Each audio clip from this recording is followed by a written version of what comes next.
This is a relay project. Real Talk starts right now. Here's Ryan Jespersen.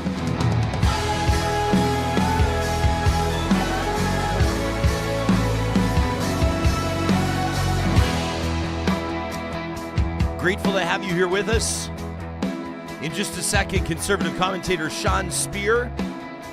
Our first show back after the May long weekend. We hope that you all had a wonderful time away. Of course, that can mean stepping away from the news headlines. We hope that maybe you had a chance to do that for just a short while, but we're grateful to have you back. There's a lot happening internationally and, of course, in the world around us, across Canada as well. We are just about a month away from our home province of Alberta hosting the G7 at Kananaskis, the finance ministers from those nations meeting in Banff this week, and there's going to be a lot of talk about international policy. Fascinating to watch Canada defining its own under Prime Minister Mark Carney. We talked to, of course, a political scientist just a short time ago. Dr. Bob joining us, a good friend of the show, Dr. Bob Murray, talking about Mark Carney's stamp on Canadian foreign policy, what it looks like, how it differs from his predecessor, the Prime Minister Justin Trudeau. And we're seeing over the past couple of days perhaps a change of course when it comes to how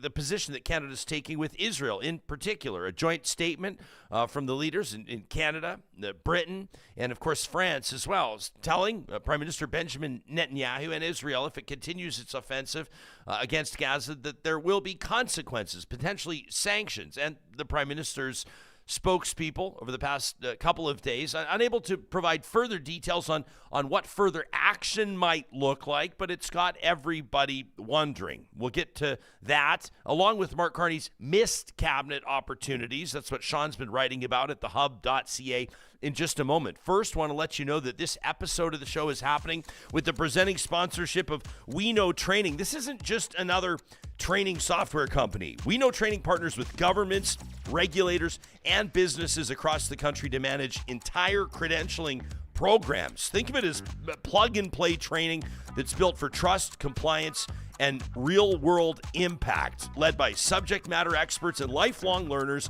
We Know Training brings a human touch to tech-powered education. And they're not just building learning platforms. They help people and organizations level up. And in industries where compliance is critical, that makes all the difference. You can learn more about platforms, solutions, content, what they're doing for verifiable credentials, and more by visiting their website, wkt.ca. Sean Speer is a Canadian academic, political commentator, and editor-at-large at thehub.ca. I'm looking forward to chatting with him in a couple of weeks in our home city of Edmonton at the Edmonton Real Estate Forum. He's making his Real Talk debut today. It's nice to see your face. Thanks for making time for us, Sean. Yeah, thanks for having me, Ryan. It's great to be with you. Yeah, this story making news over the past 24 hours or so. Canada joining Britain and France, threatening, I guess, action against Israel, which could mean a number of things. If it doesn't dial back its offensive in Gaza, what are the first impressions that are striking you with this story?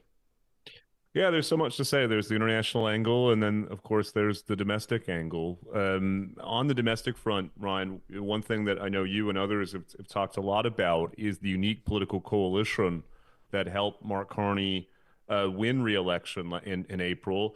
Not only did he depend on traditional Liberal voters, he, for all intents and purposes, absorbed something like 25 to 50% of traditional New Democratic voters. And a lot of us have wondered how he would manage this diverse caucus and broader political coalition when these types of issues emerged.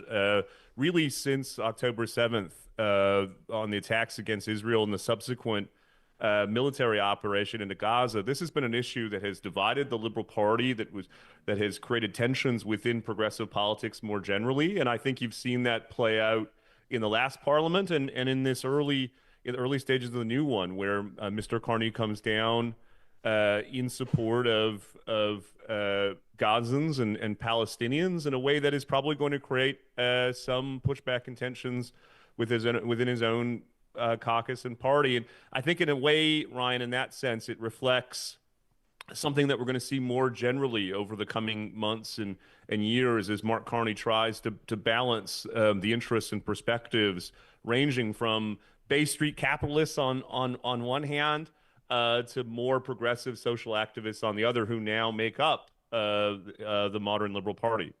How different? I mean, it may be too early to answer this question, quite frankly, but how differently would you say that Mark Carney's position on Israel is from Justin Trudeau's, which I think was largely described as pro-Israel? Would you agree?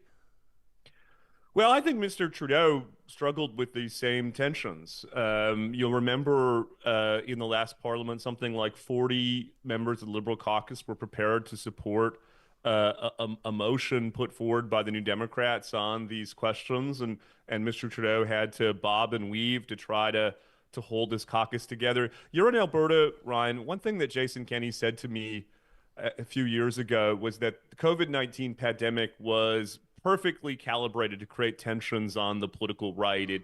It conflicted with the perspectives of, say, libertarians on one hand, and more stability and order type conservatives on the other. And ultimately, of course, we know what that meant for him. I would argue that the Israel-Hamas issue has similar characteristics for progressive politics. It has really, since day one, represented a kind of nuclear Scud missile right through the heart of the Liberal caucus. And where I think maybe Mr. Carney has distinguished himself from Mr. Trudeau is that Mr. Trudeau tried to balance those dynamics by sort of saying something like, on one hand this, on the other hand that. It is notable, it seems to me, that Mr. Carney has come out more firmly with other countries in this statement this week. Pretty interesting to see Benjamin Netanyahu's tweet. Says here, by asking Israel to end a defensive war for our survival before Hamas terrorists on our border are destroyed, and by demanding a Palestinian state, the leaders in London, Ottawa, and Paris are offering a huge prize for the genocidal attack on Israel on October 7th, while inviting more such atrocities. It goes on from there. What, are you surprised at all? Are you intrigued by Netanyahu's response here? I've focused on domestic politics in Canada, and I think you have to read that statement through the lens of Israeli domestic politics. It's easy to forget that before the October 7th attacks, the Israeli prime minister was under real political threat. His future seemed highly in doubt. And the risk, even as someone who is predisposed to the Israeli position on these issues, the risk here, Ryan, is that those domestic considerations start to influence the foreign policy and military decisions of the Netanyahu government. And I think that's something that Israeli allies, those who supported generally the pushback in the aftermath of the Hamas attacks, need to be mindful of. What do we've seen? I mean, I guess obviously the election approximately, let's say approximately a month has passed. Let's say 3 weeks has passed, and we've seen Carney's cabinet, I guess, is kind of the first real indicator of how he intends to govern and how he'll, this government shall differentiate itself from the previous one. You've described his cabinet, generally speaking, as evidence of some missed opportunities. Let's get into where what sort of raised your eyebrows most significantly. Yeah, I say that, Ryan, less as a criticism, Mr. Carney, in some ways, of a sign of the esteem that I hold him in. I think it's safe to say that his political trajectory, this meteoric rise from entering elected politics for the first time in January, to winning a leadership, to becoming prime minister, to winning a virtually majority mandate, involved him essentially betting on himself. Betting that his background and experience and political persona could pull the Liberal Party out of the grave at a time when virtually no one else thought so. And one proof point of that, of course, is the number of Trudeau-era cabinet ministers who announced that they weren't standing for election, ostensibly signaling that they thought their time was up. And so what I find a bit peculiar, Ryan, about the cabinet appointments, ones that are, in my mind, over-indexed for Trudeau-era ministers, ranging from Chrystia Freeland to Stephen Guilbeault and various others in between, is it almost signals that in this particular case, Mr. Carney was less inclined to bet on himself, that he was more inclined to defer to traditional Liberal politics. And I think that's a mistake. I think Canadians clearly voted for him, I think, in a lot of ways, more than they voted for the Liberal Party. And so for him to revert back to a lot of the usual suspects of the Trudeau government, and instead of of leaning in on a new and different way to think about the government and to present the government, I think represents a missed opportunity. A funny instance where Mr. Carney's supreme self-confidence, seems to have been, I think, wrongly checked. Do you? I know that this feels like ages ago talking about the election. I mean, people I think obviously read your work, and a lot of people look to you as one of Canada's foremost conservative commentators, somebody who is able to kind of dig in past the noise and kind of truly seek to understand what's happening or why it's happening. This Poilievre by-election coming up in our home province in Battle River Crowfoot to get him into the House isn't exactly, obviously it's a big story, and it's also not a big story because I think people just assume it's going to happen. He's obviously going to get elected. It's a very safe riding. Let's get him in. Let's get it rolling. But how are you processing everything that happened leading up to the end of April to that election and everything that happened, in Mr. Poilievre's home riding and basically where the party stands now, a party that was quite frankly expecting to form government up until a very short time ago? Yeah, I have idiosyncratic views that maybe we can talk a bit about when we're together Looking forward to it. Next week in person in Edmonton. And that is that there is this operating assumption in conservative politics that the 2025 election results, Ryan, represent a new foundation from the Conservatives to build upon, such that they got 42 in the election, 42% in the election, and the goal is to add incrementally on top of that in order to compete and win in the next election whenever it comes. I'm not so sure. I think there's a world where this represents a peak for the Conservative Party, that there was a unique set of conditions that enabled the party to make these gains, and they're bucking up, Ryan, against something of a natural limit for conservative politics, that any gains henceforth involve pretty excruciating ideological and political trade-offs. And if that's the case, if I'm right, then I think that leads you into a different direction than a lot of the conversations we're hearing about. It's not merely about trying to appeal to female voters in the GTA or making adjustments to Mr. Poilievre's persona or maybe their policy program. It's something more fundamental. If the Conservative Party maxes out at something like 42%, in a world in which we are moving in the direction of essentially two-party races, particularly in English Canada, I think it changes everything. Do the Conservatives need to reckon with the fact that they are a political minority? And in a two-party system, they are probably going to lose 7, 8, 9 times out of 10, with the exception of instances where the Liberals end up in some type of scandal and Canadians decide to throw the bums out. If that's the proper way to think about it, then I think ideas like electoral reform, proportional representation, the fragmentation or breaking up of the Conservative Party ought to be on the table, as opposed to the tweaking on the margins that we're hearing from spokespeople from the party. Bill is watching us, chiming in on our live chat here, powered by Park Power, our live chat on YouTube, and he says that he hears that this is a bit of a cheap shot, Sean. And I don't know if it's too soon because you've already written about it. He says he hears that the Maple Leafs are considering relocating to Battle River Crowfoot because he hears that it's easier to win there. I know that your insights extend beyond politics, and you have written about the Maple Leafs. Hard to imagine where Leafs Nation sits right now. I know you and I can infuse talk of hockey and politics together. How are you doing, by the way? After that, I mean, geez, they were doing their best to get past Florida. I write about politics in order to afford my hockey habit. Yes, that's my real passion. And I like you so much that I agreed to do the show at 10:30, even though the Leafs are meeting with the media in the locker room. We appreciate it. I'm keen to hear what the players and the management team has to say.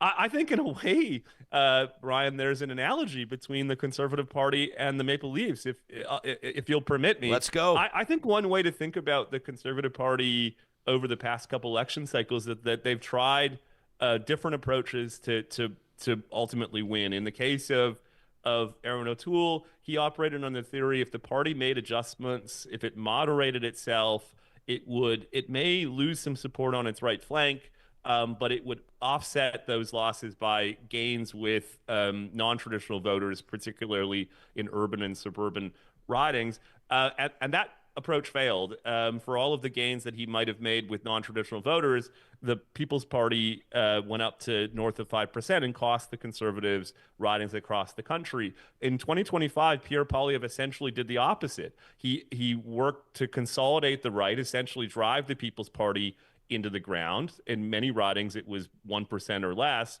But I think it's fair to say that the actions and the messages that he pursued in order to achieve that consolidation probably did indeed cost him support amongst swing voters in the center. I mention that because you do get the sense that the party has hit something of a natural limit.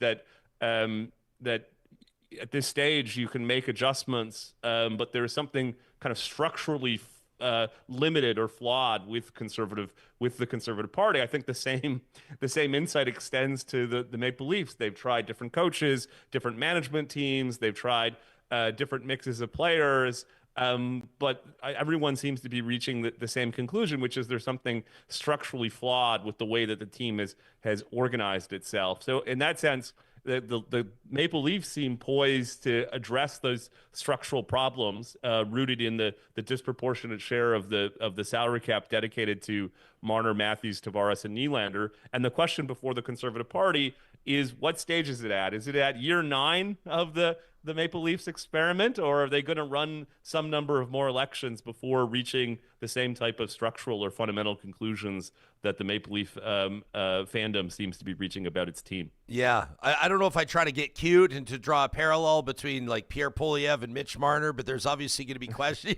I don't know that there's been any real serious calls for Pierre Poilievre to resign as Conservative leader, but there's definitely, I would imagine, differing opinions and strong ones about the future of 16 in a Maple Leaf sweater. Are you in the prediction or prognostication game? Do you have a sense of where that's going to go? Yeah, I think he is going to go. And what's funny is I'm only joking about being a hockey pundit. I wish I was a hockey pundit. But one thing that has struck me, Ryan, and I'm sure you've seen this, is a lot of hockey voices lamenting that the Maple Leafs are going to, quote unquote, lose Mitch Marner for nothing by letting him go to free agency without having tried to trade him sometime over the past couple of years. And I think that's precisely the wrong way to think about it. If he goes, the team will recover, somewhere between $11 to $13 million worth of cap space that it'll then be able to use to acquire new players. So the right way to think about losing Marner is not Marner for nothing.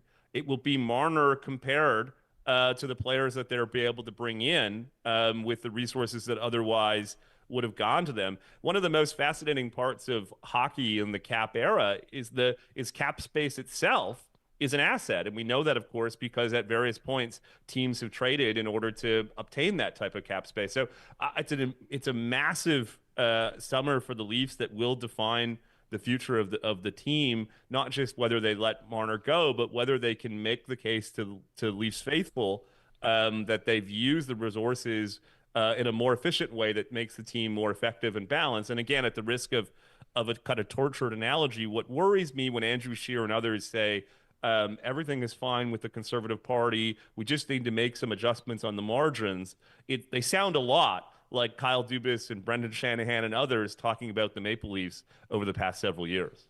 We're talking to Sean Speer. If you're just joining the Real Talk live stream presented by California Closet, Sean, a former senior economic advisor to Prime Minister Stephen Harper, editor at large at The Hub. At thehub.ca, you can read their team's politics roundup, the need to know, where they ask how serious is the Alberta separatism question. Sean, is this making as much news, the rumblings around Alberta sovereignty or this referendum outside of Alberta as it is here? I mean, this is gleaned its fair share of headlines over the past while. As far as you can tell, is Eastern Canada paying attention at all? That's a great question. Polling tells us that Central Canadians do understand the level of agitation and frustration. Whether they're prepared to do something about it, I think, is another question. One thing I will say that worries me a bit, Ryan, is something that Prime Minister Carney said during the election campaign. He was asked about the prospect of an east-west pipeline, and I'm not getting into the economics of pipelines, just the kind of political and policy dynamics. And he essentially said that Quebec would have, and other provinces affected by type of project would have a veto. And I think that strikes at the heart of the Confederation project itself. If you think about it, pre-Confederation, Canada represented this disparate collection of subnational or provincial jurisdictions, all with their own interests and prejudice.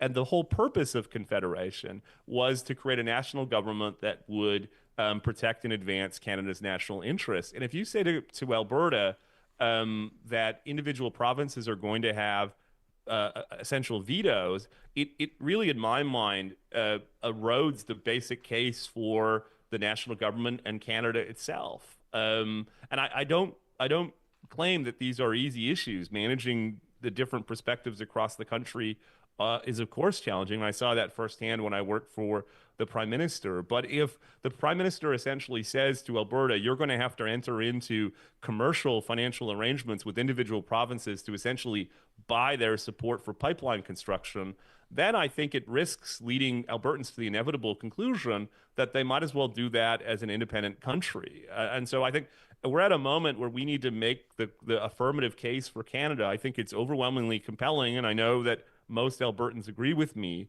but that involves the national government overcoming the parochialism of individual provinces or the narcissism of small differences and saying we have a national interest, and part of that national interest involves enabling Western Canadian provinces to cultivate and develop their natural resources. Yeah, I mean, you're in a very unique position, having served as a senior advisor to a prime minister. So when you see on election night Mark Carney promise Canadians that there will be free trade in Canada by Canada Day, and for anybody that's keeping an eye on the calendar, I mean, that's fast approaching, right? I mean, like, yes. There's different ways to spin a promise or your fulfillment of a promise, but we're talking like in the next 6 weeks eliminating interprovincial trade barriers. I think anybody reasonable would suspect that that's not exactly going to happen. But what might that look like? What steps could a prime minister take to make meaningful action on a file that people have been calling for a long time, but is obviously easier said than done?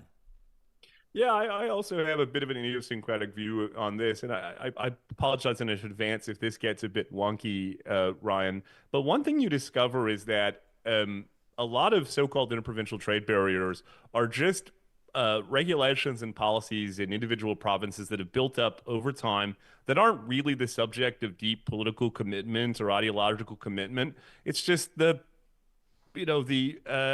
evolution of policy. Let me give you a couple examples.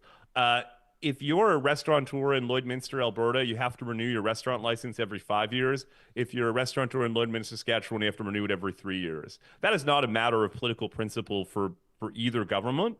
And there are countless other examples like that. And so I think one way that Ottawa can play a constructive role is almost creating like an apples to apples comparison, Ryan, of provincial policies across different areas, and saying, let's set aside the ones that do represent deep political commitment or where there are strongly held views in the different provinces. Let's just focus on the ones where the differences are about the evolution of policy as opposed to something more fundamental. And let's just agree, we'll move to the Alberta model on restaurant licenses. We'll move to the Saskatchewan model when it comes to, say, labor protections for reservists, and on and on and on. And my sense is that you could actually get pretty far in cleaning up these regulatory and policy differences and creating something like a more harmonized or standardized national economy without even getting to some of the more thorny ones that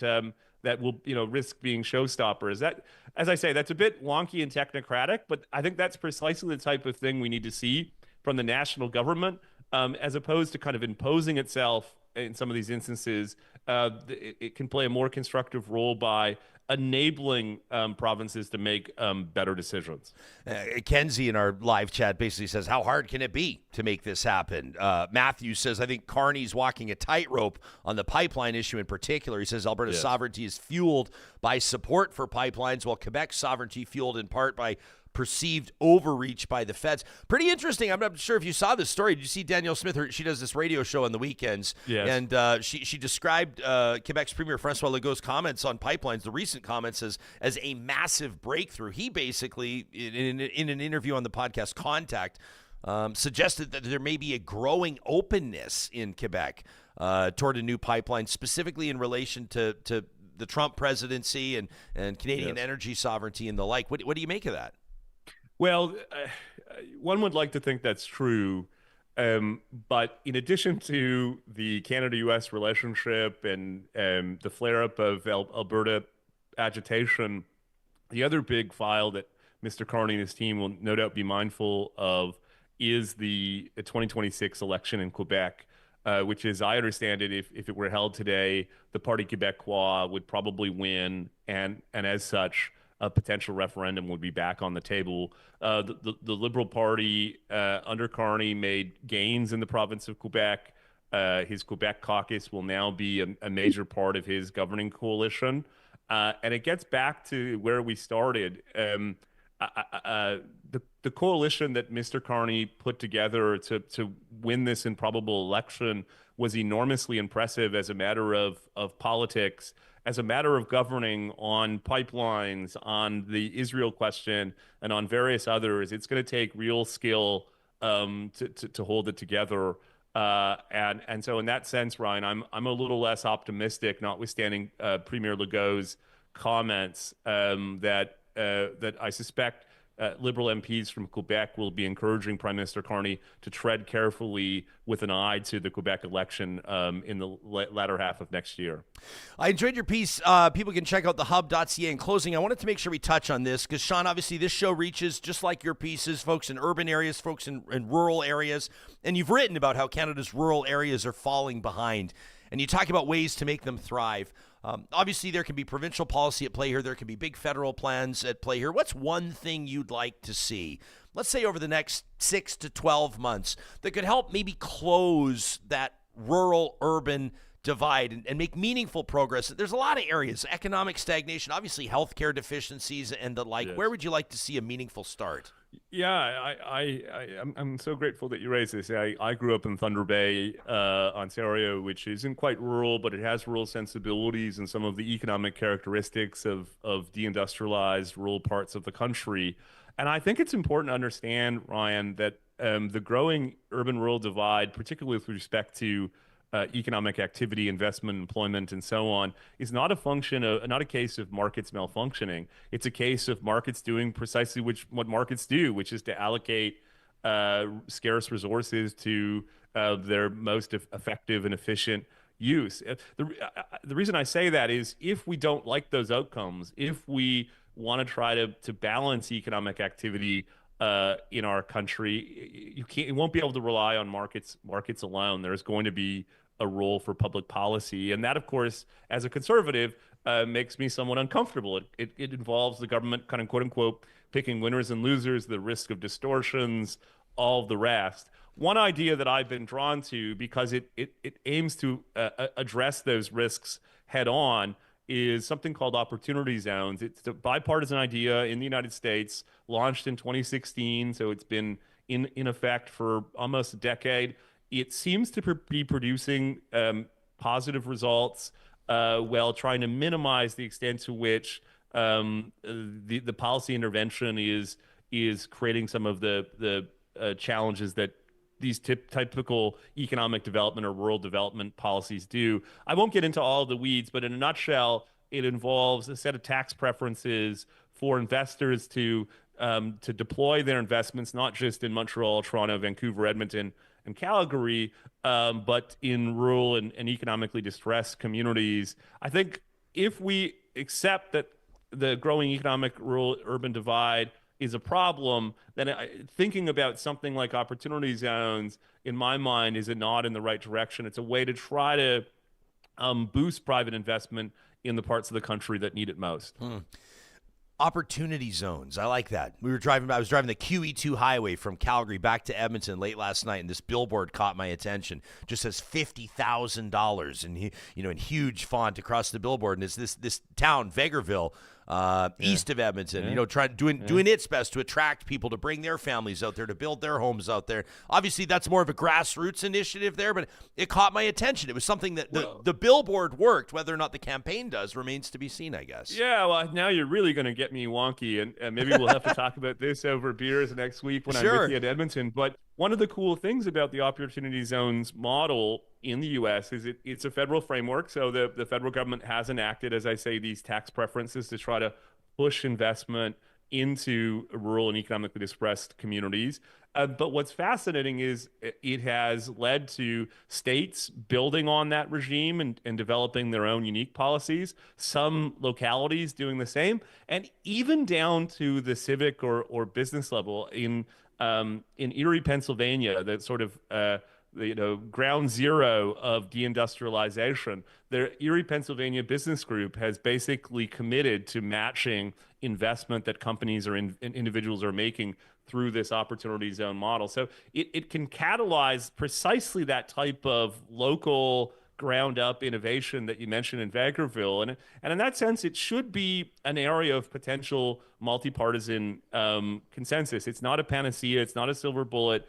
But as someone who's seen firsthand the extent to which economic decline can kind of manifest itself in, as you say, Ryan, health decline and other social pathologies, I think we have a collective interest in trying to ensure that one's postal code isn't deterministic, that you can grow up in rural Alberta or rural Northern Ontario and still aspire to have a good life. And the truth is, as more and more economic activity agglomerates in a small number of cities, those prospects are dimming. And I think that's bad for those communities and bad for the country, and a case for trying to do something to create opportunity in different parts of the country. I have no doubt that we're going to get into more talk like this a week from today, Sean, when I'm lucky enough to sit down with you and pick your brain at the Edmonton Real Estate Forum. Yeah. That's coming up, as mentioned, on Tuesday, the 27th of May at the Edmonton Convention Center. You can still register at edmontonrealestateforum.com. That's the 27th of May. Sean Speer making his way to Alberta's capital city, and I'll be looking forward to sitting down with you then. In the meantime, you can read Sean and his team's work at thehub.ca. Make sure to give him a follow on X as well. Thanks so much for making time for us today. We got to let you go to this. Go check out this news conference with your Leafs. Yes, exactly. And in the meantime, go Oilers, go. I'm firmly on the bandwagon and hoping to bring the cup home for the first time since 1993. Yeah, Johnny and I don't want to say anything stupid. We don't want to jinx it. We knock on wood every time we talk about it. But as you know, a Western Conference final rematch against Dallas. Yes. Last year managed to get through them in 6.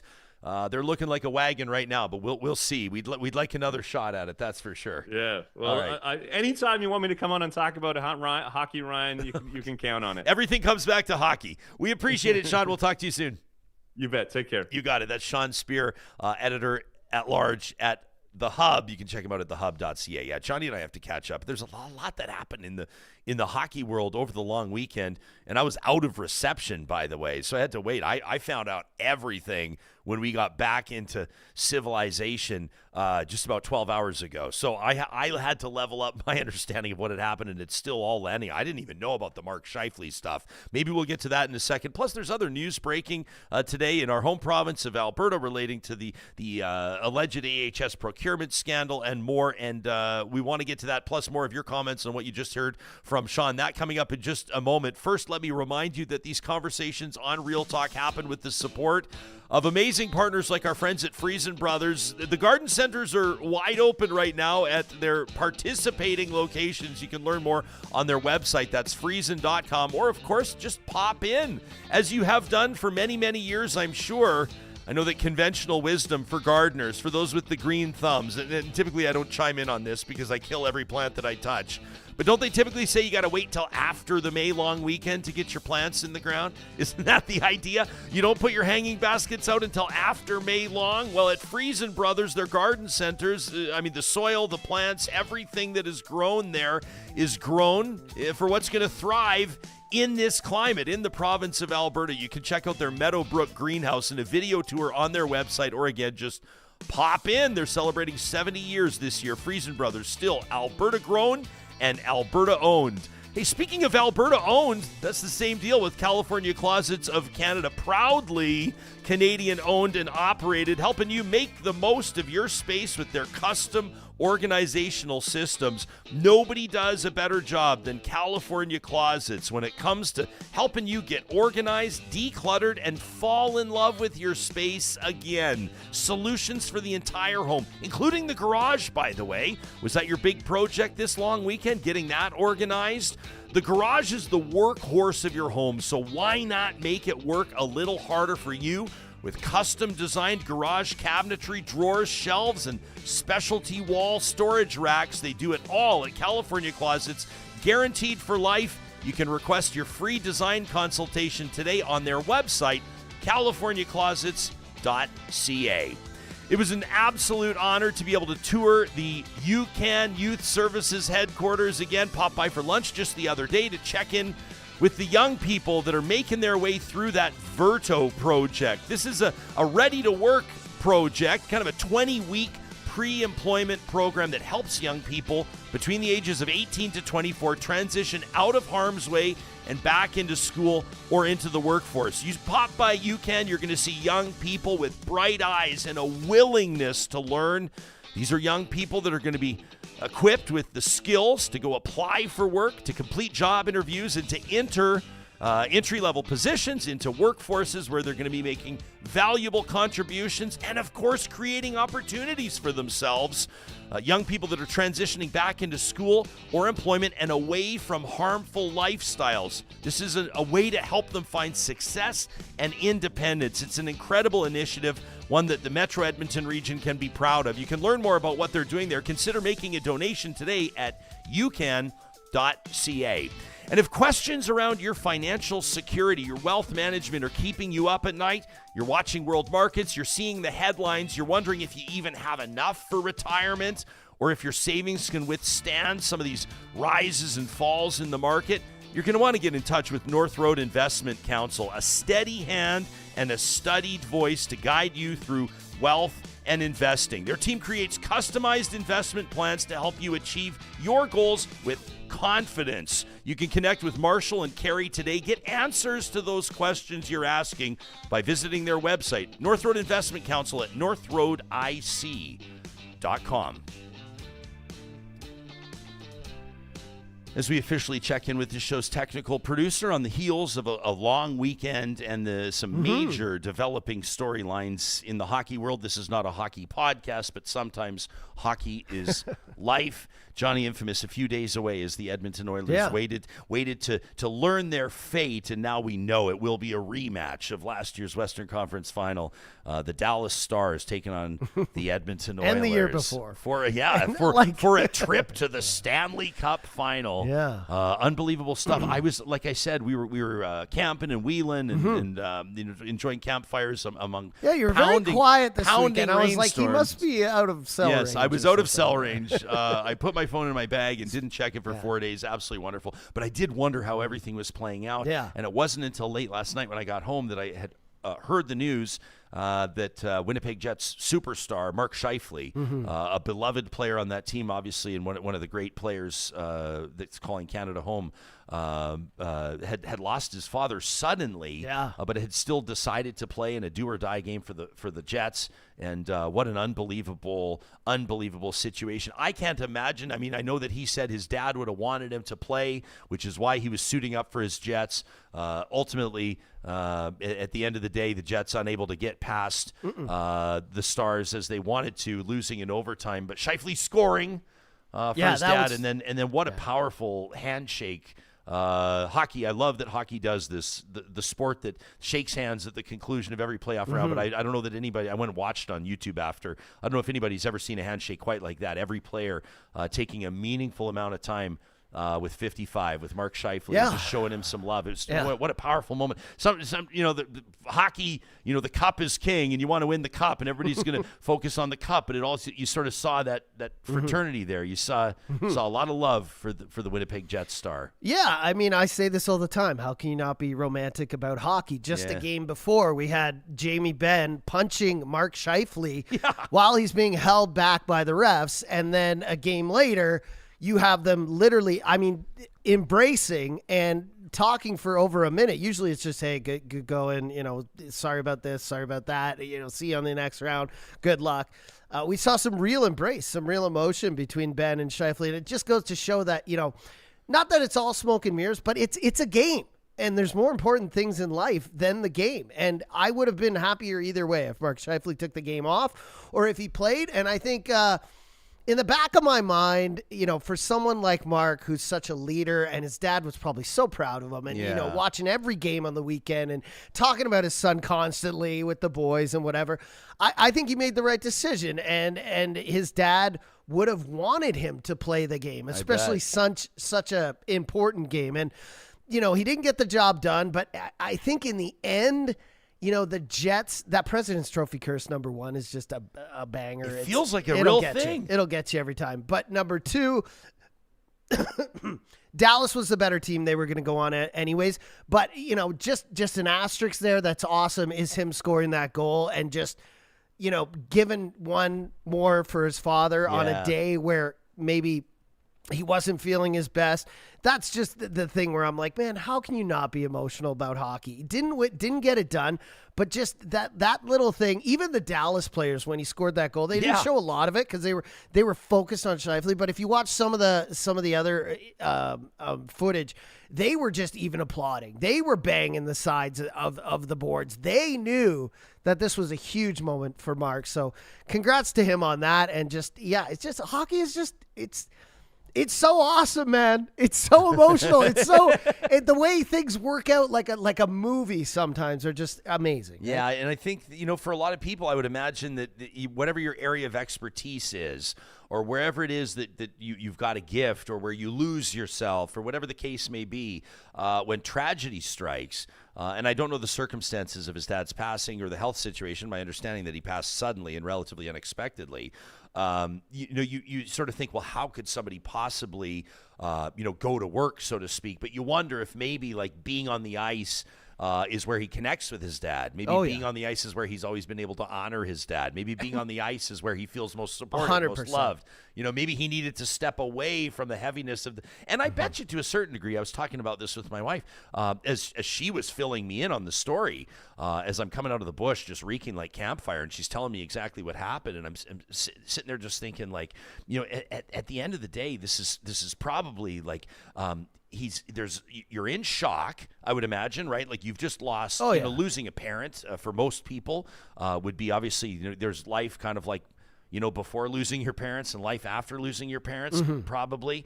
And you just sort of think there was probably a certain numbness that he was experiencing, but also I can recognize, I'm certainly not a pro athlete, but I can recognize why you may see that as kind of the place you want to be, the place you gotta be. Yeah, and go play for your dad. I'm not trying to be inside Mark Scheifele's head, and I know the game has gotten a lot more open now. Guys talk about their feeling, but for me, as a guy who, like, I know I have problems dealing with things, when I throw myself into my work, I forget about it for a while, or I use it as fuel at my jobs. Yeah. I use bad things about, I'm going to forget about this I'm going to go out and rock this party. I'm going to do whatever I can, but I'm also going to use it as fuel. So maybe he did that, or maybe it's just a thing where, like, he wanted to play one last game for his dad and put one last goal in the net. And he did that, and that was absolutely amazing. But now, if we want to transition to Oilers, this is, and people in here are saying Jets would have won Game 7. Dallas was the better team. Okay. Dallas, we've said this before many times in the studio, is a wagon. And the worst thing about a team is not that they're a good team and you're going against them.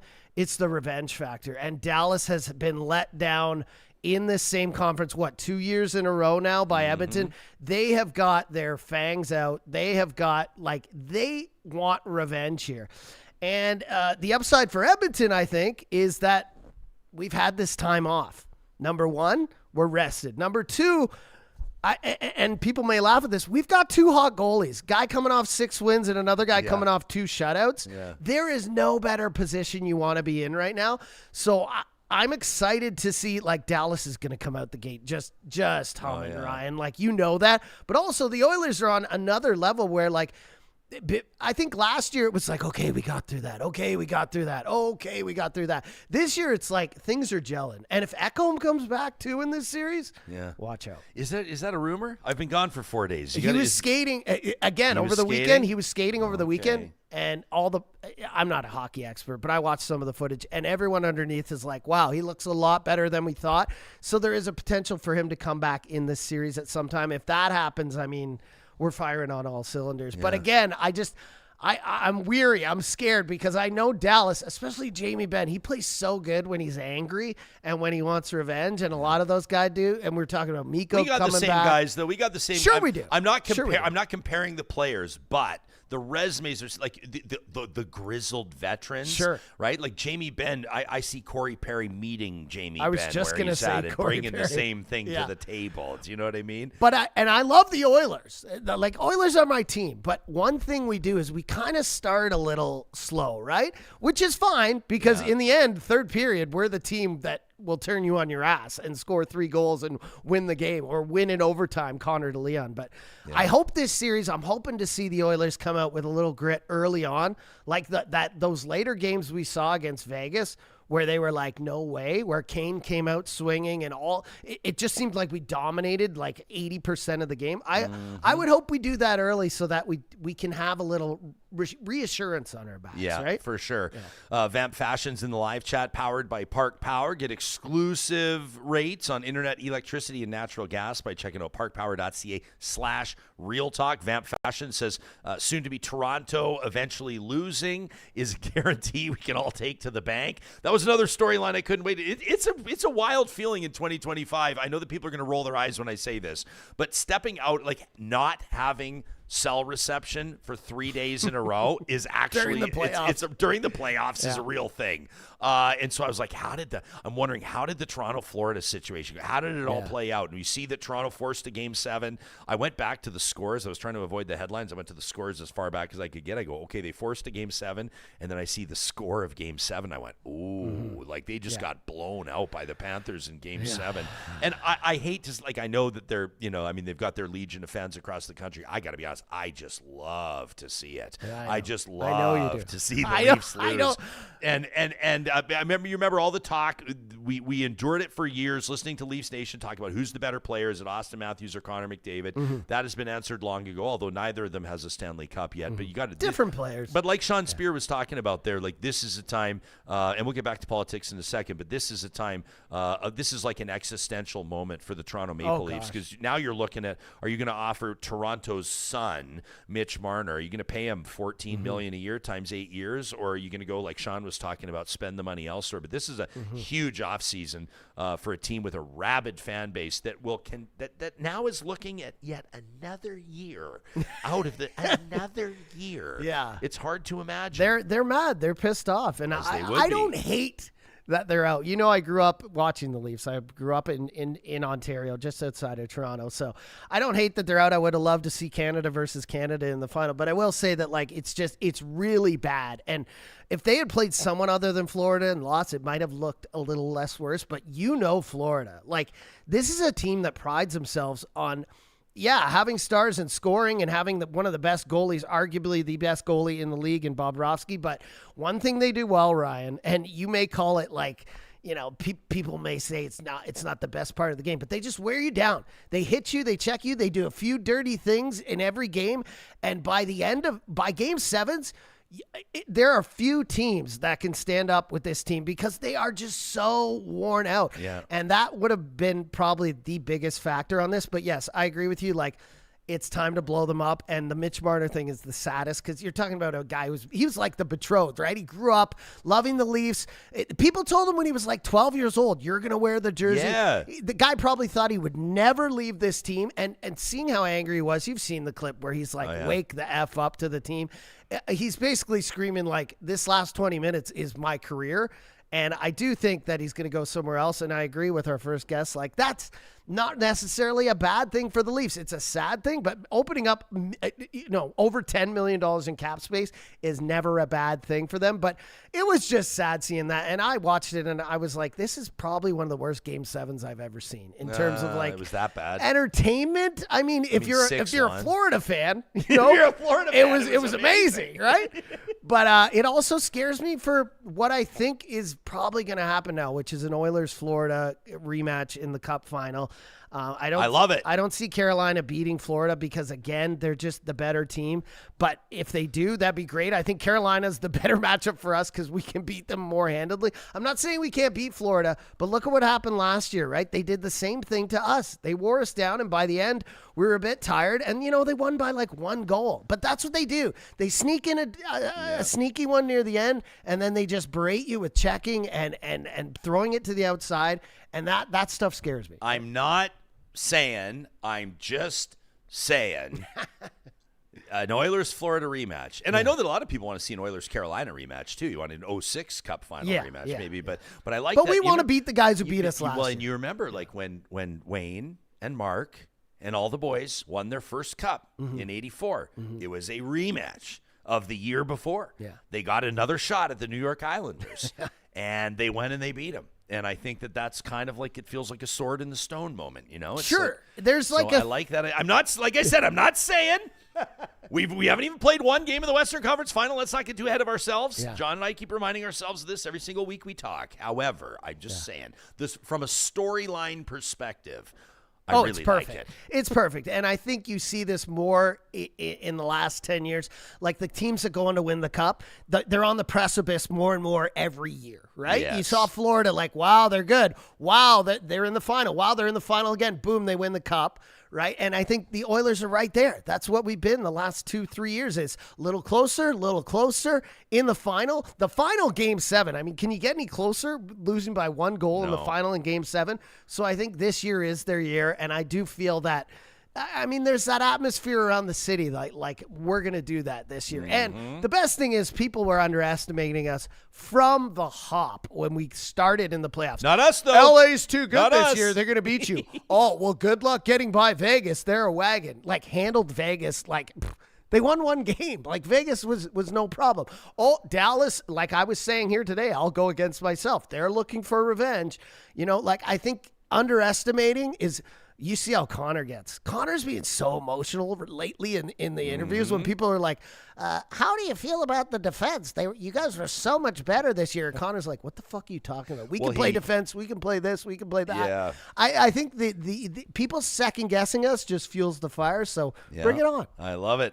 But we do promise that per usual, as with all matters, this show will remain measured, objective, and calm in our analysis of all things. But we're also like, go Canada, go. Go like Canada, this, go. And all I of see Canada, Emily in the like, chat. Emily in the chat. She says, I was really hoping for Canada v. Canada in the Stanley Cup. Obviously, we were hoping to see Edmonton versus Toronto in the Cup final. So bad. I mean, wouldn't that have been amazing? Can you imagine a West? I mean, it's all for naught now, so it doesn't really matter. But Oilers clashing with Jets for a berth in the final versus the Maple Leafs would have been unbelievable. You've got 3 of, I was chatting with this about all the production crew for the games. I was like, Leafs final would be great. And of course they're all like, no, fuck that. We hate the Leafs. But they did agree that like Winnipeg, first of all, has one of the loudest barns. Like we do too.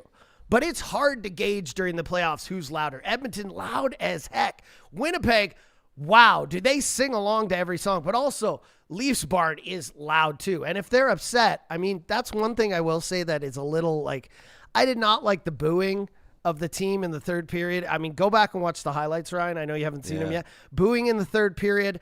A mix of boo and cheers when they said goodbye at the end of the game, held up the sticks. Yeah, jerseys, drinks on the ice throughout the third during live play. And that's just, you know what? I see it and people say, yeah, that's because their fans don't care. But it reminds me of when Edmonton was so bad. And that happened here too. Jerseys on the ice, drinks on the ice. So I feel their pain, but at the same time, it was really tough to watch during a Game 7 in the third round. I'd be really curious. Maybe this should be our next unofficial, unscientific Twitter poll. But the whole throwing the jersey on the ice thing, as far as I'm concerned, it's immature. Well, I mean, Yeah, but I think that. And fans will say, like, we reserve the right to boo the players. You know, we pay the money to be there. We reserve the ice to toss the right to toss our jerseys on the ice. Number one, unless you bought the cheap knockoffs from China, your jerseys are $300. Yeah. So number one, I guess fill your boots. But number two, I believe that needs to be a serious crossing and the burning of a bridge. You have crossed a bridge and you have burned it behind you. If you throw your sweater on the ice, I do not believe that you should, and I'm not saying there's any way to enforce this, but I do not believe that you should re-enter that rink. I do not believe that you should attend any more games of that team. I believe that should be a statement where you are renouncing your fandom. I do not believe that this should be an expression that is taken lightly.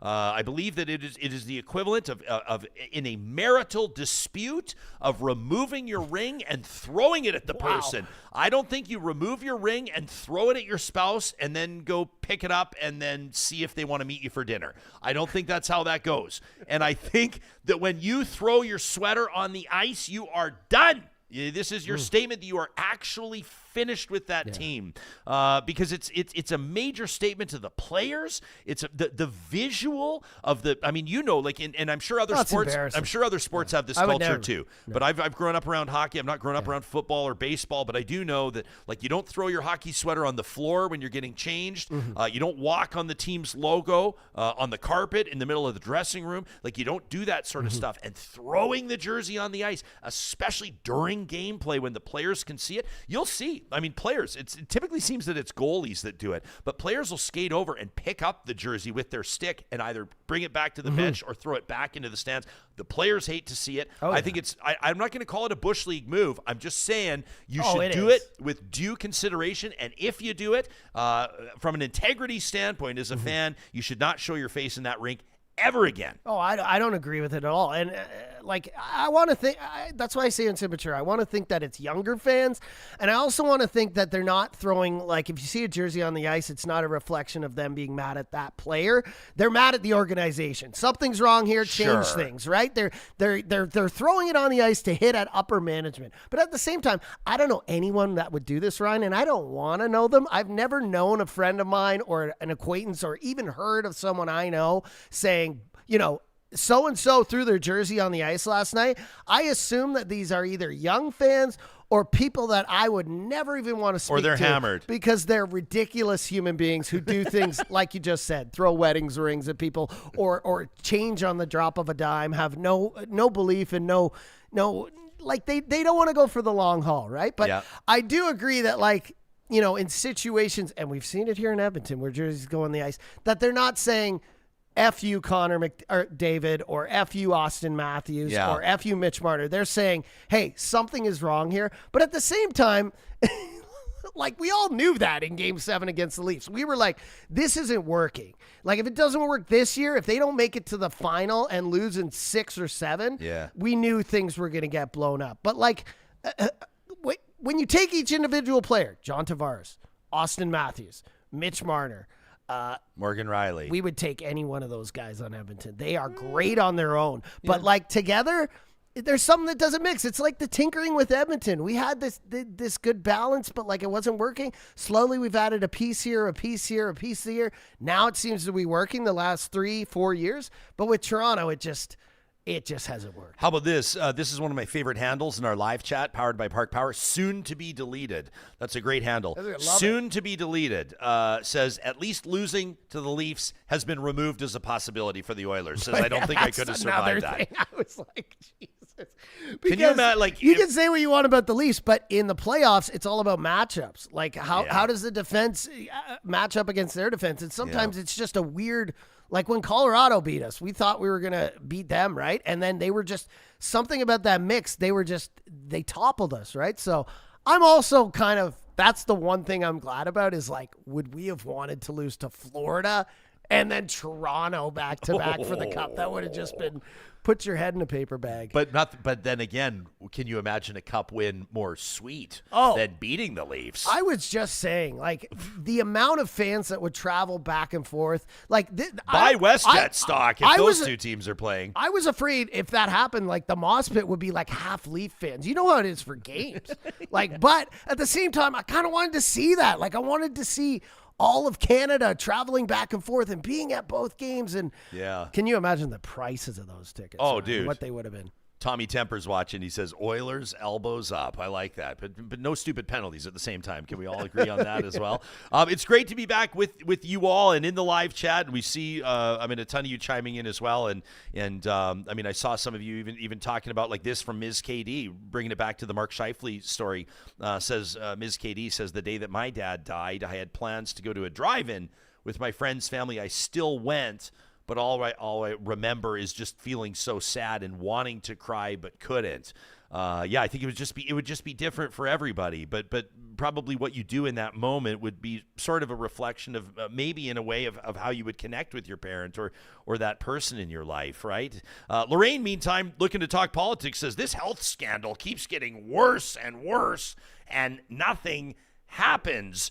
This story broken by the Globe and Mail, which is kind of an interesting one. Carrie Tate, Tom Cardasso, and Stephanie Chambers reporting on this one. You can read it at theglobeandmail.com. The former chief of staff to Alberta's Premier Danielle Smith, that's Marshall Smith, turns out that he was living in a home that was owned by the sister of Sam Mraiche. Now, Sam Mraiche, of course, this is the businessman whose dealings with the Provincial Health Authority, AHS, are subject to multiple investigations, including an RCMP investigation.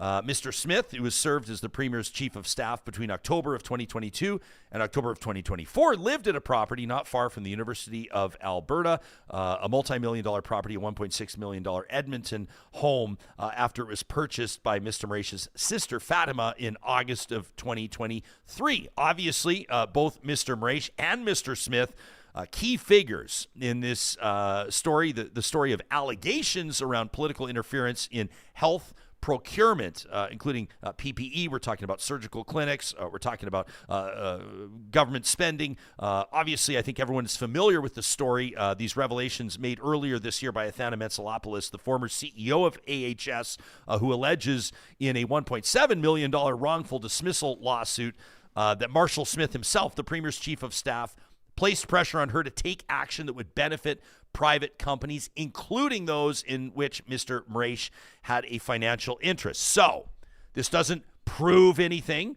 This doesn't incriminate anybody beyond a shadow of a doubt, but it does add yet another layer to a story that's already raising a lot of eyebrows, and I think a story that continues to make life difficult for Alberta's Premier. I know that I've seen a lot of you in the chat here, and I want to recognize the trend of those comments. I think it was Justin earlier today that was talking about the stories around, the Alberta referendum and the separation momentum and Danielle Smith's ultimatum to Ottawa and all these types of things, serving as an intentional distraction away from some of the other stories that could make life difficult for Alberta's Premier and for this government. I see a lot of you talking about referendums on coal mining in the Eastern Slopes. I see some of you talking about this referendum, this petition that's out there. I saw a few of you saying you signed it over the weekend, acting against or campaigning against Alberta sovereignty or Alberta separation. I know that former Deputy Premier Thomas Lukaszuk is spearheading something along those lines. So, another story to keep an eye on. Again, this is not necessarily something that is damning to the point of bringing down a government, but it just seems to be like another chip at it, just another chip at it. And there seems to be story after story after story that makes it look worse and worse and worse. I go back to that comment that Ken Bosenkool offered up just a few days after the federal election. He said, this is Ken Bosenkool, conservative, right? This isn't a guy with necessarily a recurring or perpetual axe to grind against Western Canadian conservatives. Far from it.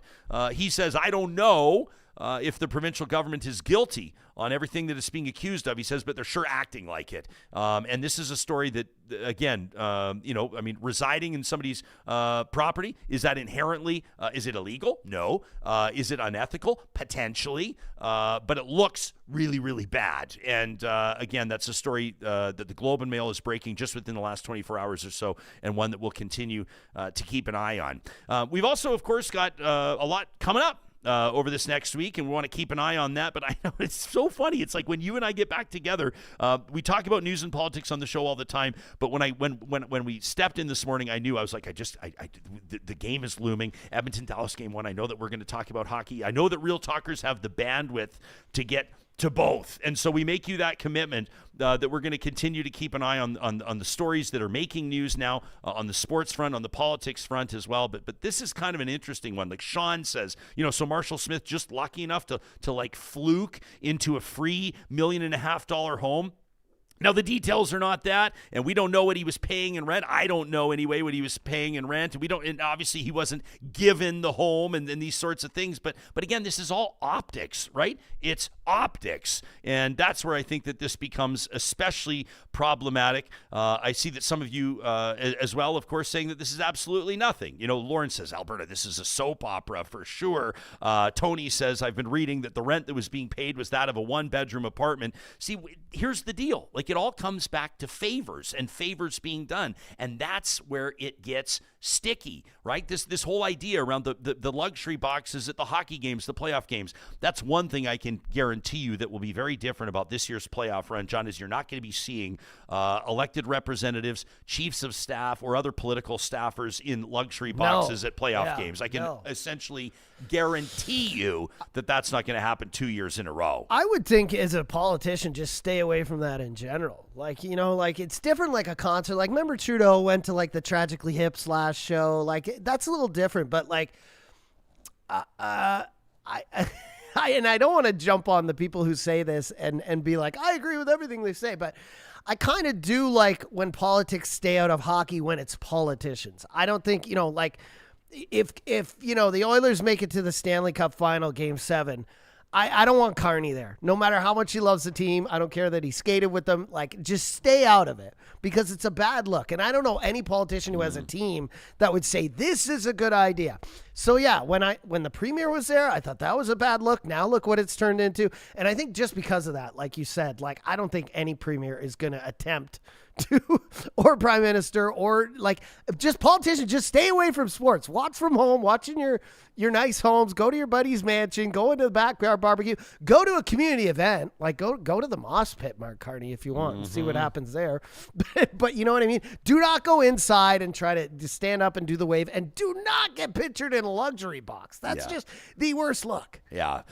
This is kind of interesting to note.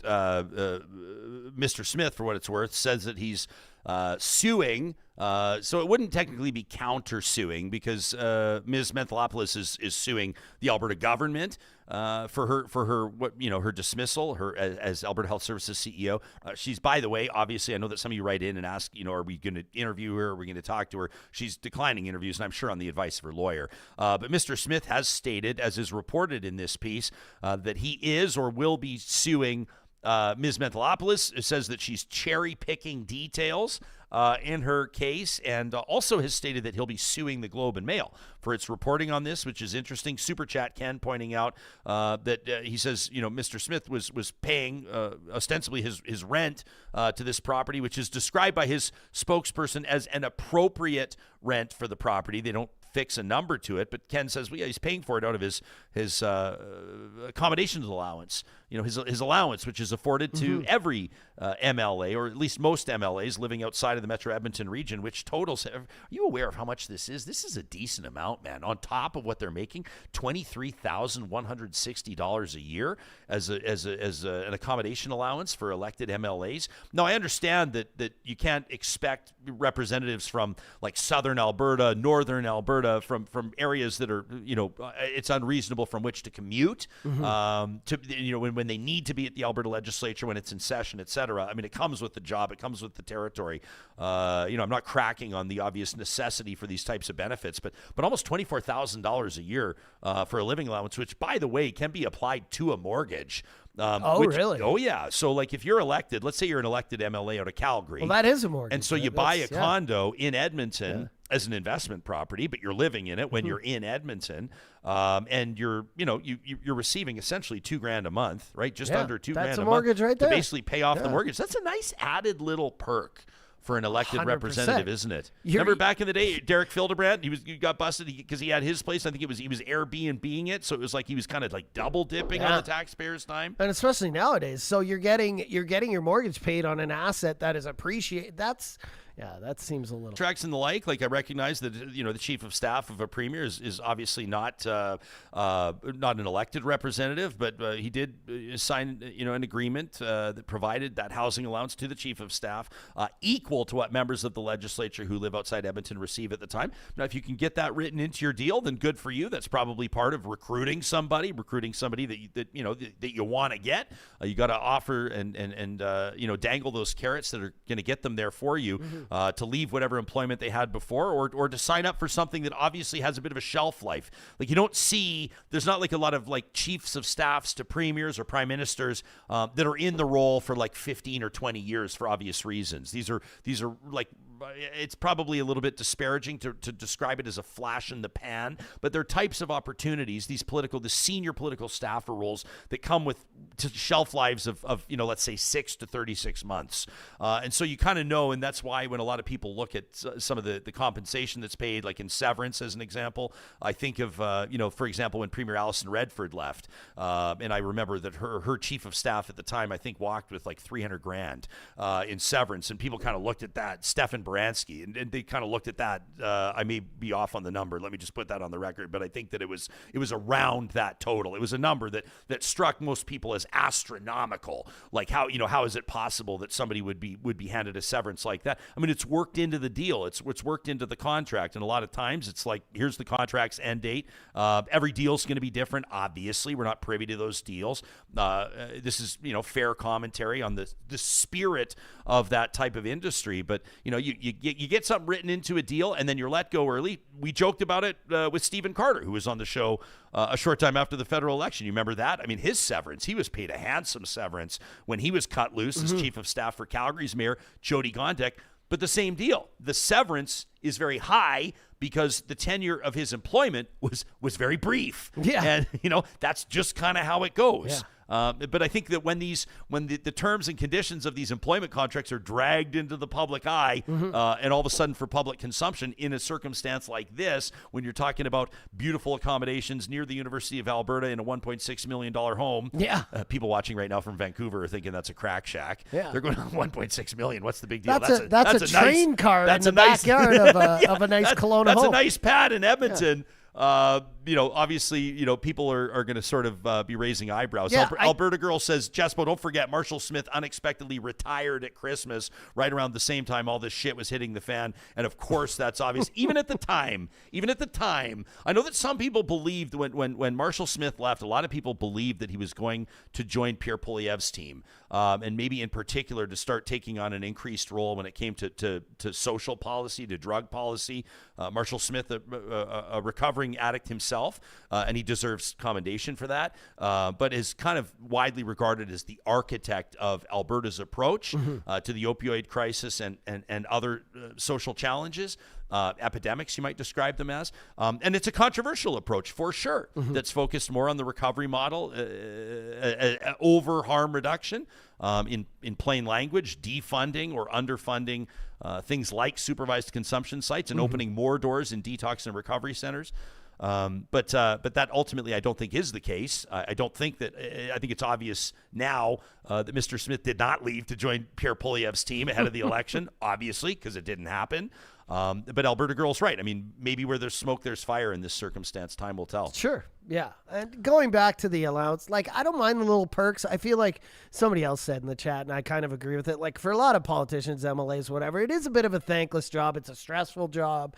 Living allowances, sure, they're part of a lot of different jobs that we don't often talk about. And so I think just the optics. When someone's getting a free mortgage at a time when housing is affordable, it just doesn't sit well with me or the public. Yeah, fair enough. And then there's Cliff in our live chat who says, I believe elected officials should receive perks like living allowances and the like. Says it's a thankless job. It comes with a lot of public scrutiny. Yeah, that was the one I saw. That gatekeeps many highly desirables from running. Cliff, I 100% agree with you. As a matter of fact, I've gone on record before, and I know that some people think I'm nuts for saying it, but I think that our politicians are underpaid.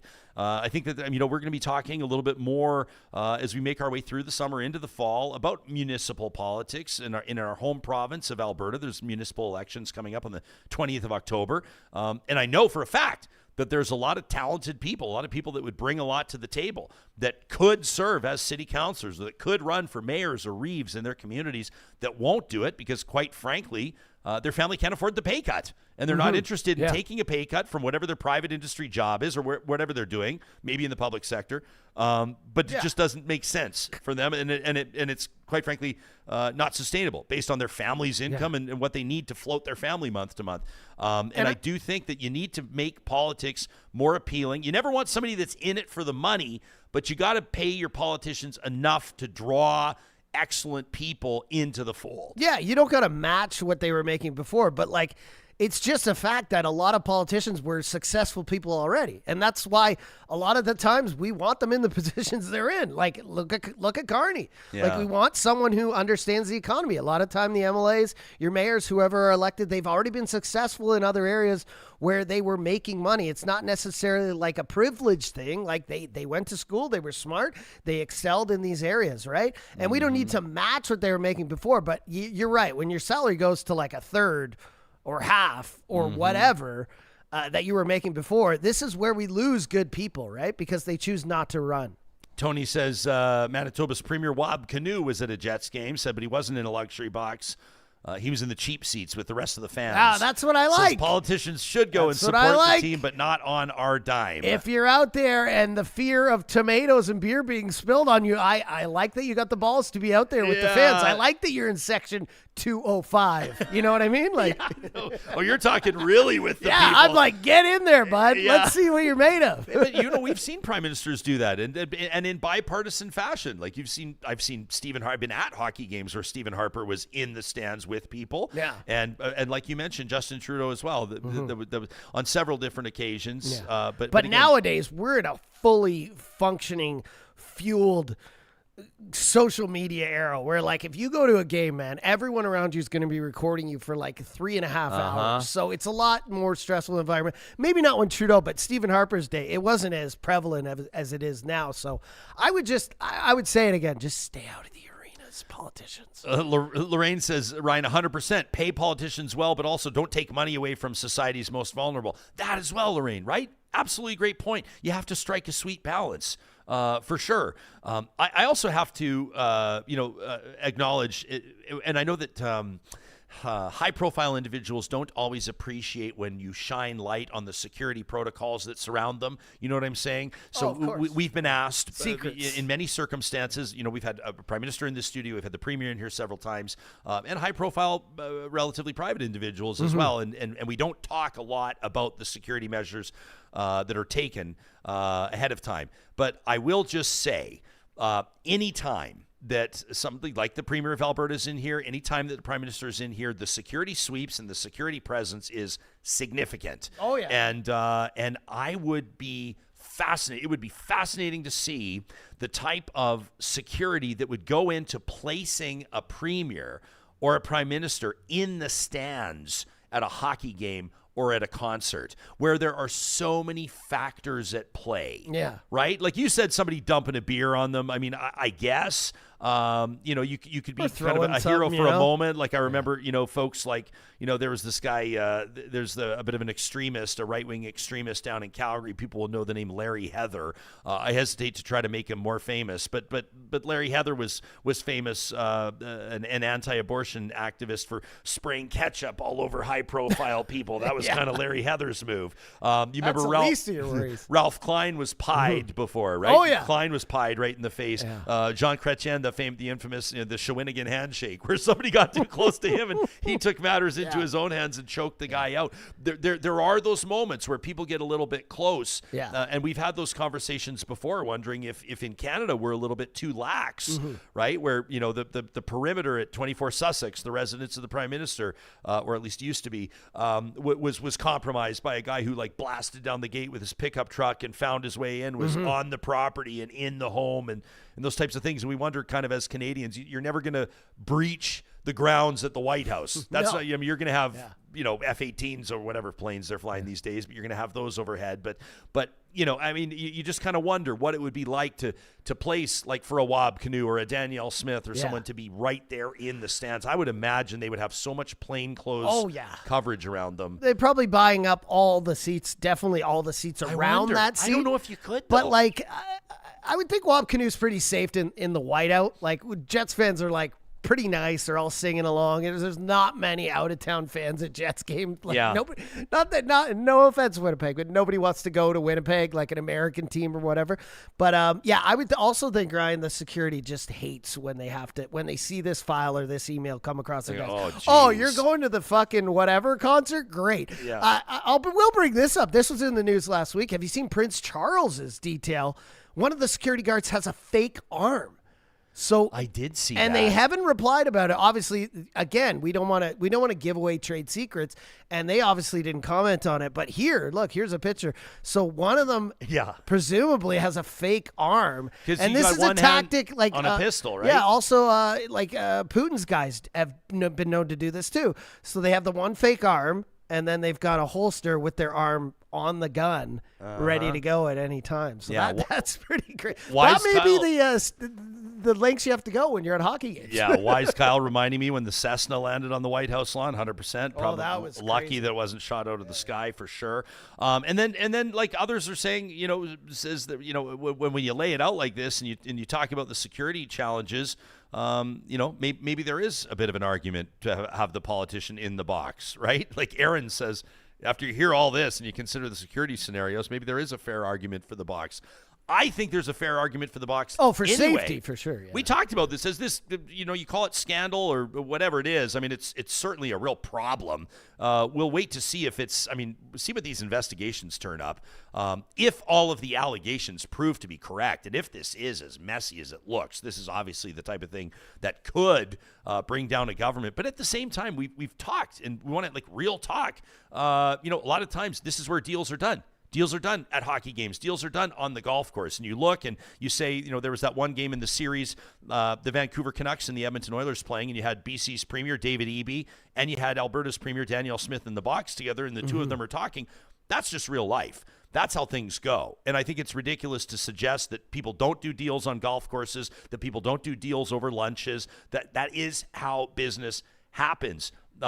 The problem is when deals are being struck that don't make sense. Like they're either sole source contracts or rates are being paid. For example, some of the allegations surrounding some of the surgical rates that are being paid that are disproportionate to what other surgeons are being paid or what surgeries are covered in other locations, that sort of a thing. And then the lines come back to who's supplying the tickets for the hockey games or who's supplying some of the plum assignments or maybe the rental opportunities for housing.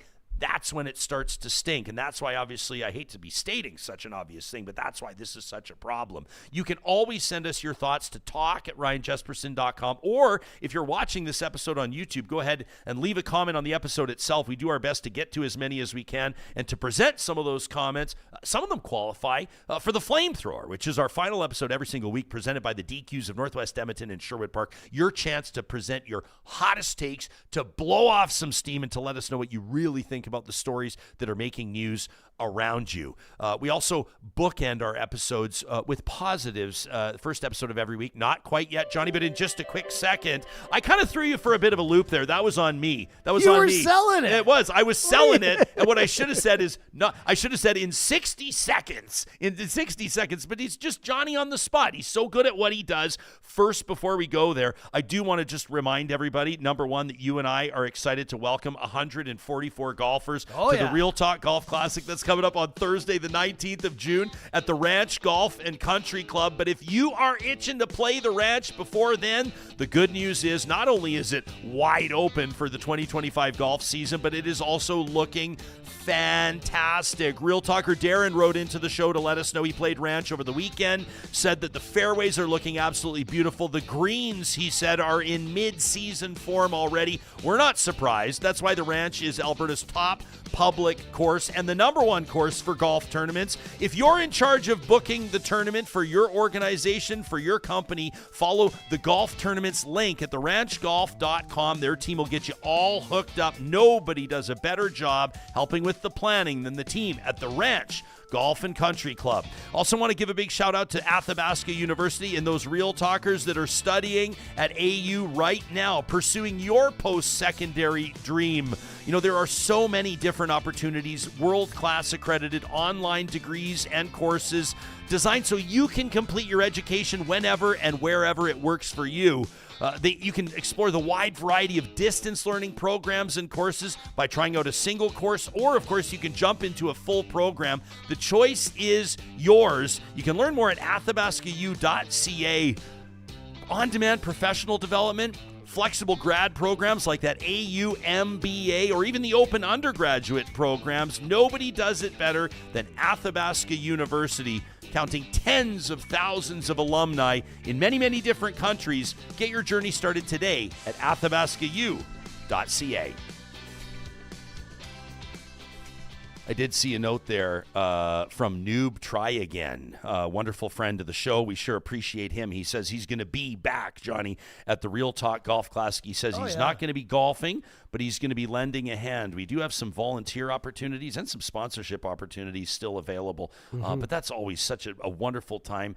And, of course, all in support of the Real Talk Julie Rohr Scholarship. I feel like this is the time of year where we really need to spend a little bit more time reminding you of that scholarship, so let's just take a second to do it. If you go to our website, ryanjespersen.com, and you just follow the links, you can get into the Connect link. So ryanjespersen.com, you go to the Connect link, and you click on Scholarship. The Real Talk Julie Rohr Scholarship was established in honor of our wonderful friend Julie Rohr, who passed away, unfortunately, from cancer back in September of 2021, 39 years of age, after bravely battling leiomyosarcoma for more than 6 years. This scholarship provides $5,000 annually to a post-secondary student in Canada who's lost a parent to cancer. And this is a scholarship, this is support that's available for post-secondary students across the country.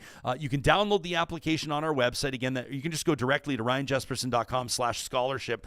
Applications are open until August, but we do want to make sure that we're talking about this enough to remind you that there is this support available. If you know a post-secondary student in Canada who has lost a parent to cancer, or if you are a post-secondary student in Canada who's lost a parent to cancer, make sure you have that scholarship on your radar. We're so proud right now, in honor of Julie, to be providing $30,000 in annual support to post-secondary students across the country, and we want to make sure that people know about that scholarship. I'm also grateful to see Noob follow up, by the way. Noob is a YouTube channel member, a Real Deal channel member, said that he went to Northwest Film Fest while it was open, running through the 15th of May, with tickets made available through our partnership, and says he checked out Pride versus Prejudice. Remember, we had Darren Hagen on the show talking about that documentary about Delwyn Breend actually won the Edmonton Film Prize, which was excellent. That was a recent Real Talk Roundtable. You can check it out on the 8th of May, our episode on the 8th of May.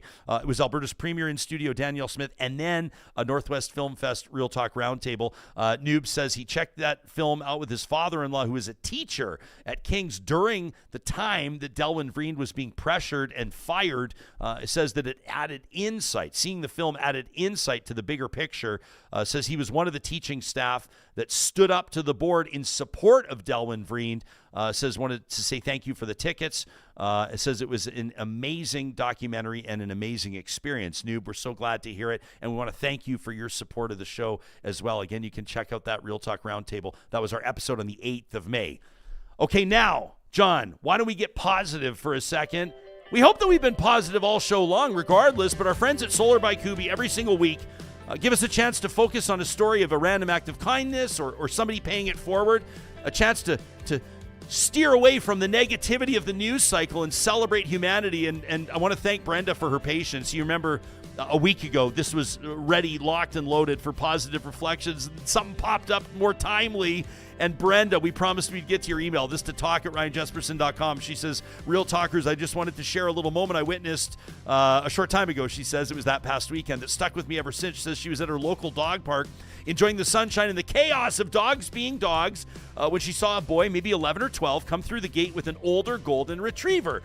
Brenda says what caught my attention was how gently he was speaking to the dog, how patiently he was walking her along the path, even stopping, it seemed, every few feet so she could rest. Says I couldn't help but ask him if it was his dog, and he smiled and said, no, she belongs to my neighbor. My neighbor's not feeling great these days, so I take Maggie out after school. Brenda says I was floored. This wasn't a school project. This wasn't something I don't think that his parents were making him do. It was kindness, quiet and unassuming. The kind of kindness that doesn't look for a round of applause. That boy showed me what being a good neighbor really looks like. Brenda says thanks again to the team at Kuby as well for giving us space every week to remember that the world is still full of good people doing small but beautiful things. Brenda, my face is hurting from smiling right now, just like it did about a week ago when I first read your email. Thank you for sharing this positive reflection that you witnessed in your own walk of life. We want to encourage you, Real Talkers, to do the exact same thing. It's a random act of kindness. It's somebody paying it forward. Maybe it's just an Instagram video that made you laugh so hard you cried. We want to see it. We want to hear about it. To talk@RyanJespersen.com. And we want to remind you that Positive Reflections is proudly presented weekly on Real Talk by our friends at Solar by Kuby. So go out there and make it a great day. Plug yourself into your community and tell us all about it. Bring us your heat. Bring us your reflections. And thank you again for being a friend of the show. Make sure you share it with somebody you know that would benefit from it. And if there's something you'd love to see us talk about, you know what to do. Send us an email. We'll talk to you again soon.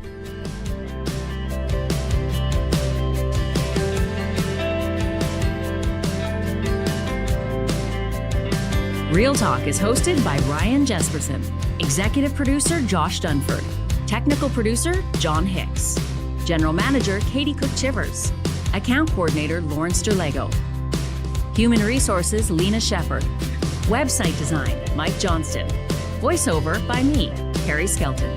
Real Talk's editorial board is Supriya Dwivedi, Ahmed Ali, Brandy Morin, Ann Castleman, Corey Hogan, Harman Kandola, Catherine O'Neill, and Chris Henderson. Member Emerita, Julie Rohr. Real Talk is recorded in Edmonton, Alberta on Treaty 6 territory, the traditional and ancestral territory of the Cree, Dene, Blackfoot, Saulteaux, and Nakota Sioux, home to the Métis settlements and the Métis Nation of Alberta. Real Talk is a relay project. For more, check out RyanJespersen.com.